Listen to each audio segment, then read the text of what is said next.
a list that came out from, let me get it right. I want to give them credit. The Sportster.com. Yeah. The Sportster.com published an article, Booker T, 10 dream matches fans never saw. Yeah. You all right? You all right? You're still thinking about Peter's Wildlife, aren't you?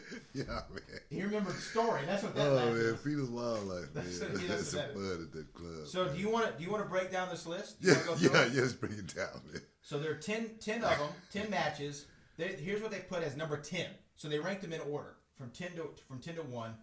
Number 10, you've said this one a lot. You call him the fish called Wonder because he's the one that got away. Yeah. Shawn Michaels. Shawn Michaels. Yeah, man. Me and Shawn Michaels, man. That's one match that me as a fan, I would have enjoyed watching that just because we match up pretty good with each other. I mean, I'm bigger than Shawn, of course, but Shawn always worked bigger than he ever looked. You know what I mean? Shawn wasn't a big guy at all as far as in weight and stature, but you know, he was a guy. You thought he was 6'5" when he walked out the curtain.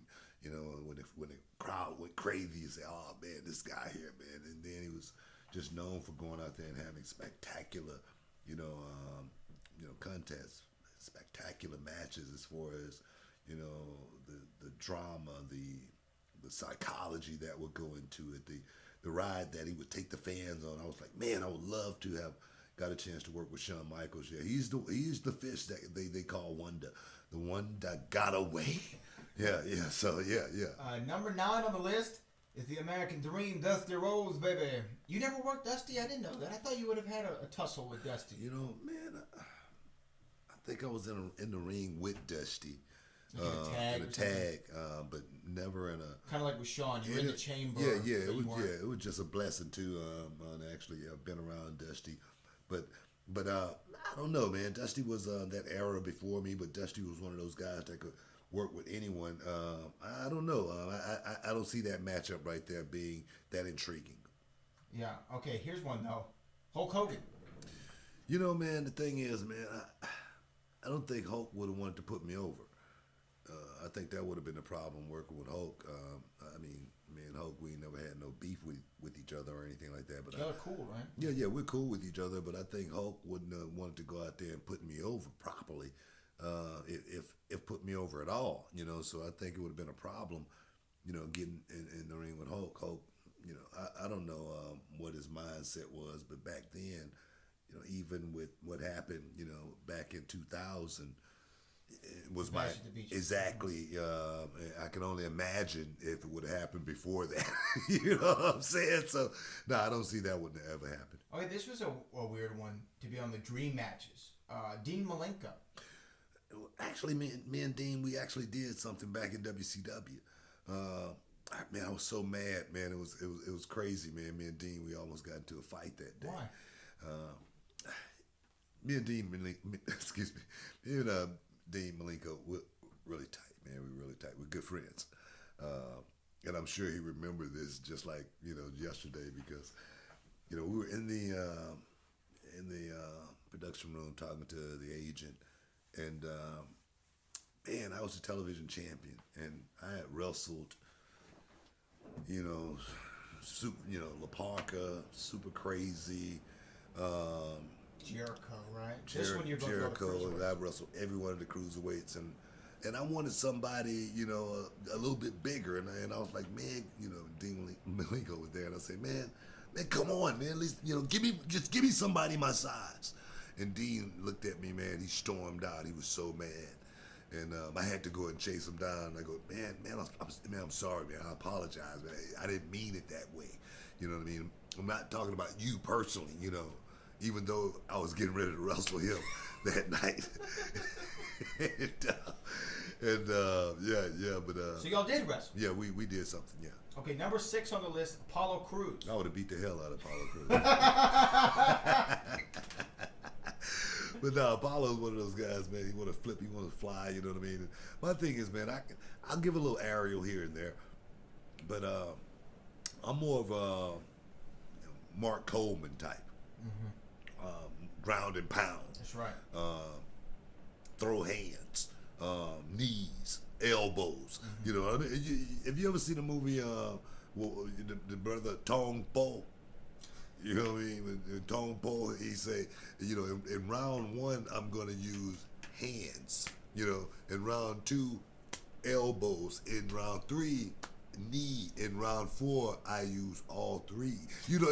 That's the way. See, that's the way I was when I went out and did my business. You know what I mean? So I definitely would have roughed him up real nice. Okay, this one is weird because I got love for this guy. But when you think about technical ability as a wrestler, I mean, I don't see the styles matching up. Yeah. Number 5 out of the list. Now, mind you, this is ahead of Dusty Rhodes, ahead of Hulk Hogan, ahead of Shawn Michaels. Yeah. Number 5 is Tommy Dreamer. Tommy Dreamer.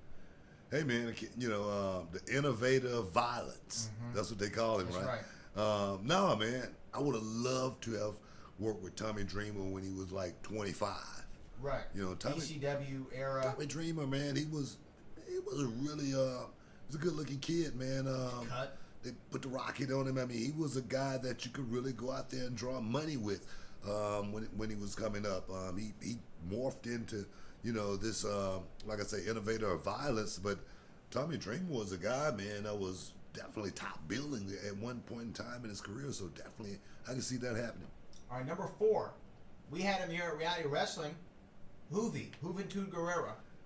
I think I worked with Hoovy. I think he was on that cruiserweight list. I beat the hell out of Hoovy already. So we know 2 of these 10 dream matches have happened. Yeah, exactly. Yeah, Hoovy and Dean Malenko. Yeah. Number 3, Shane Douglas. You know what? I think I did something with Shane Douglas. I can't remember what it was, but it might have been something in WCW. I can't remember. It wasn't a match. It wasn't significant or anything like that. But I remember, crossing paths with him. But he was a guy that I thought had a great mind for the business. I thought he was one of those guys that was going to be Ric Flair-like. I thought Shane Douglas was going to be literally Hall of Fame, history making, one of those type of guys. I don't know what happened along the way. Bad business. I mean, that's what the rap is, like the bridges burned. Yeah, exactly. But I would have loved that work with him. Number 2, we were just talking about him in the break. Big Van Vader. Big Van Vader. Now you were on his team. Yeah. Right? War Games. Yeah, War Games. Yeah. But you never wrestled him. No, I never wrestled Vader, man, and I would have. It doesn't sound like it'd be a great. No, man. I know he was great, but I heard he was a little rough. You know what, man? I would have loved to work Vader because Vader used to, be one of those guys to where I remember back in Center Stage. It was in Atlanta, Georgia, on Peach Street. Center Stage is where we used to work at every week. And Vader and Sid Vicious, I remember those 2 guys, man, because we would have a lot of extras that would be in the locker room, and they didn't know who they were working. And Sid Vicious would come to the door, and he would go, "I want him." And then and Vader would come to the door, and he'd look around. It was almost like a cattle call. I'll take him, And those guys would get the hell beat out of him. And Vader would just boom. He would rack him. He would hit him so hard with his forearms. And I always wanted a piece of that, man. I always wanted Vader to, get me in the ring one time, and just so I could, I always loved standing up to the bully. And I always thought Vader was a bully in a lot of those instances in those locker rooms with those young guys, man. He used to beat them up so bad. And I used to love being that one guy that, the bully would hit him, and then, the kid would hit him back. And then next thing you know, they go, "Oh, they'll hit you again." And then, boom, you hit them back even harder. Then they go, "Oh, okay, we're working." So, yeah, I would have loved to have gotten to know with him, man. And number 1 on the list, I actually agree with this one. I would want to see this match more than the Shawn Michaels match. Number 1 on the list, Owen Hart. Yeah, man, Owen was a technical wrestler, man. He was a guy that, he went out and performed in the ring, boots on, no frills. That's what he was best at. Of course, he did the Blue Blazer thing and went out and performed and did ha-ha. That's what wrestlers do. That's what the business is. But as far as being a guy that, I don't know personally, but just from what I've heard and what I've seen, he's a guy that can go out and perform at a very high level with anyone. And that's what I loved. I was one of those type of guys I could perform with anyone. So Owen would have definitely been a guy that I would have loved to have gotten in the ring and just mixed wits and seen how far we could have taken, the fans on that roller coaster and dropped them off, and at the end of the day say, man, it's good work. Yeah. Now you met him one time, right? Met him one time, man. I think we were in the Twin Cities or something like that, and it was at a hotel, and it was in the. He was getting out of the jacuzzi, and I was getting in the jacuzzi. So y'all just happened to be at the same hotel? Yeah, we just happened to be at the same hotel. And I was like, Owen Hart, and he was, yeah, Booker T, like, yeah, man, how's it going, man? Yeah, man, we just, in town, up the road, whatever, I'm just passing the road, and I was like, yeah, man, we going to be down the road, whatever. And I was like, yeah, man, whatever, man, hopefully get a chance to work sometime. It was one of those type of deals, man. Wow. And boom, he went on his way, got out, I got in the jacuzzi, and boom, That was the one and only meeting. That was the one and only meeting with Owen Hart. Yeah. I came to appreciate Owen Hart more. Like, when you go back and you watch what he did from that WrestleMania 10 match with Bret, all the great stuff that he did with Davey Boy as a tag team, all the way to the Canadian Stampede show that they did at the In Your House. Owen Hart, God rest his soul, if he would have continued, would have been world champion 10 times over, in my opinion. The guy was so good at every level. And you know what? I love Bret Hart. Owen, in my opinion, was a better entertainer from the mic standpoint. When Owen would cut the promos, you either really hated the man or you really loved him. He was so good at that aspect. And I just wish that he would have been able to stick around. I think Owen kind of like was a little before his time.